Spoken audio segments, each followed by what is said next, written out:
அன்புடை நெஞ்சங்களே, த discipline of perception எண் 133. சரியான செயல், ரைட் ஆக்ஷன். பழக்கத்தை வலிமைப்படுத்துங்கள். ஃபியூவலிங் த ஹேபிட் burn first.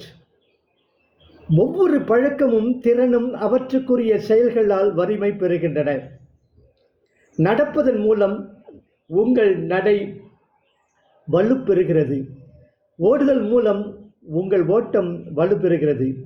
எனவே நீங்கள் ஏதோ ஒன்றை செய்ய விரும்பினால் அதை ஒரு பழக்கமாக ஆக்கிக்கொள்ளுங்கள். நீங்கள் ஒன்றை செய்ய விரும்பாவிட்டால் அதை செய்யாதீர்கள். ஆனால் வேறு ஏதேனும் ஒன்றை ஒரு பழக்கமாக்கிக் கொள்ளுங்கள். நம்முடைய மனத்தின் நிலையை பொறுத்தவரையும் இந்த கொள்கைத்தான் செயல்படுகிறது. நீங்கள் கோபப்படும்போது நீங்கள் அந்த தீமையை அனுபவிப்பதோடு மட்டுமல்லாமல் ஒரு மோசமான பழக்கத்தையும் நீங்கள் வலிமைப்படுத்தியுள்ளீர்கள். எரிகின்ற நெருப்புக்கு எண்ணெய் ஊற்றி இருக்கிறீர்கள் என்கிறார் எபிக்டெட்டஸ் டிஸ்கோர்ஸ் என்ற நூலில். நாம் எதை மீண்டும் மீண்டும் செய்கிறோமோ நாம் அதுவாகவே ஆகிறோம். எனவே மேன்மைத்துவம் என்பது ஒரு நடவடிக்கை என்று, அது ஒரு பழக்கம் என்று அரிஸ்டாட்டில் கூறுகிறார்.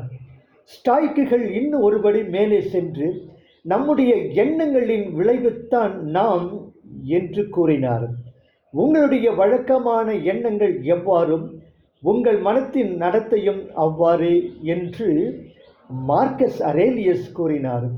உங்களுடைய கடந்த வார நடவடிக்கைகளையும் இன்றைய தினத்திற்காக நீங்கள் திட்டமிட்டுள்ள நடவடிக்கைகளையும் வரவிருக்கின்ற வாரத்திற்கு நீங்கள் திட்டமிட்டுள்ள நடவடிக்கைகளையும் பற்றி எண்ணி பாருங்கள்.